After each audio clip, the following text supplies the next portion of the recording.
Test. What the fuck? Test. There we go. Hey, what's going on, guys? Brian Brewer here. Welcome to the channel. Today's video, what we're going to talk about specifically is, you might think that you need a roadmap to be successful, right? Like, that's why there's so many courses out there, and some are great. This is not going to be like an anti-course video. It's not going to be a pro-course video either, but, you're out there and you're consuming content probably, and you're learning, and that's great. And obviously, you have to learn. But you're out there, you're looking for a roadmap or a blueprint. That's what you want when you buy a course or something. You want somebody to show you step by step how to get somewhere. But the truth is a roadmap is not really going to do you any good. There's something you need instead of a roadmap that's actually going to help you out a lot more. It's going to help you probably actually eventually get to your goals a lot more quickly. So I've been reading a lot lately. Because it was my New Year's resolution to read a lot more. And when I say a lot more, I mean I want to read a lot more. I want to read a lot of the great books out there that are on business, self-development, all that stuff. And if you've been with me for more than a year, you may remember from a video I posted last year.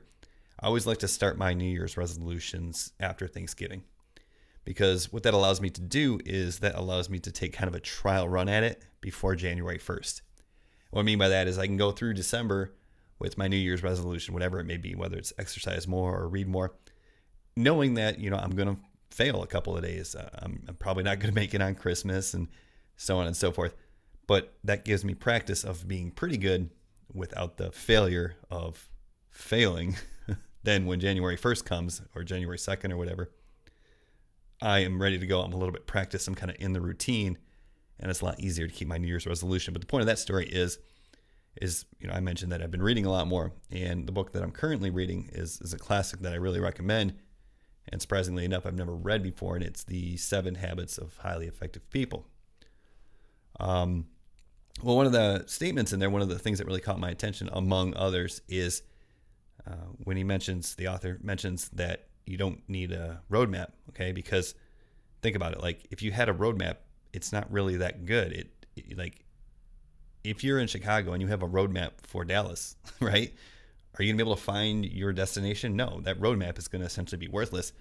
And that's kind of how I see like a lot of online courses and stuff. And like I said, this is not going to be an anti-online course. It's just, that's the reason I went away from courses to one-on-one coaching, is because a roadmap for me, my city is going to be good. And a roadmap for you, that's my roadmap, is probably not going to be as good. It's just like if, I had my roadmap for Chicago and I lived in Chicago, but you wanted a roadmap for Dallas and I gave you my roadmap for Chicago, right?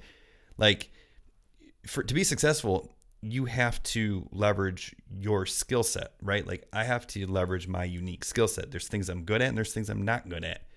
So if I take a roadmap for someone or from someone that's like, let's say really good at like testing Facebook ads, right? Like I can run Facebook ads, but like to test it and counter test it and cross test it and split test it and all that shit, like I'm just not very good at it, because it's not that I don't have attention to detail. It's just I don't have the patience for it, right?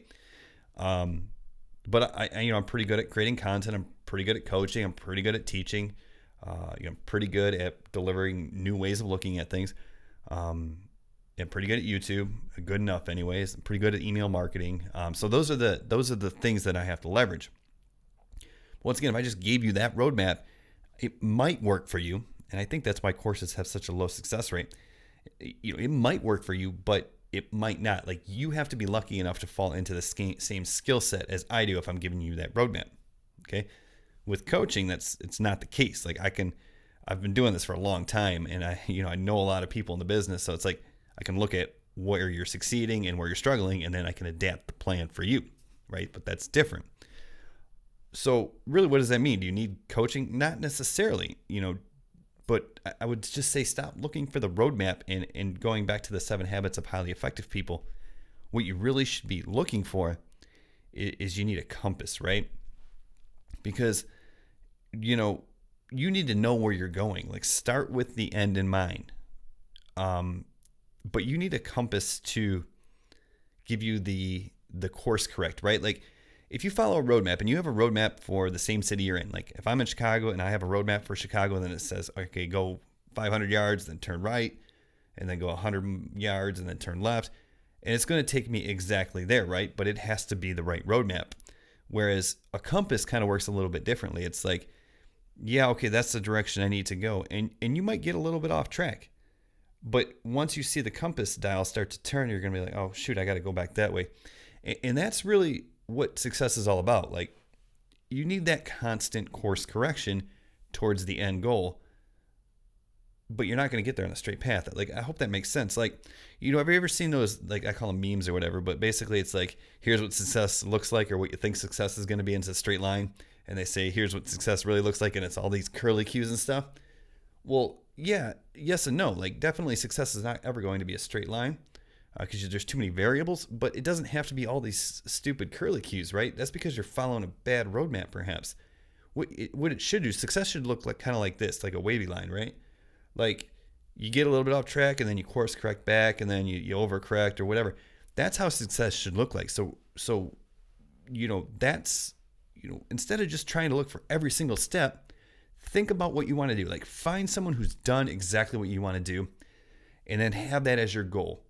Have that as your end point, and then follow a compass to that point. Like, if you find yourself like realizing like, okay, I'm way off track, or this is not moving me in the right direction, then it's time to course correct and figure out like, how can we get back on the same path, right?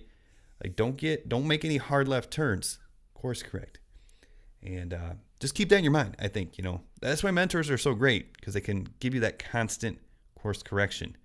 And that's really what you need. So that's the way you have to view success. Stop trying to follow a roadmap and start thinking of it as like keeping the end in mind, and pretend like you have a compass. Just avoid any major deviations. Like, if you're headed north, and if you head northeast, that's okay, but maybe start heading north again. Just don't head south, right? I hope that makes sense. Thank you so much for watching this video. Go ahead and subscribe to the channel if you like this sort of content, and give me a like. That would help. And I'll post some links in the description below to other helpful videos and stuff that you might be interested. We'll see you soon. Bye now.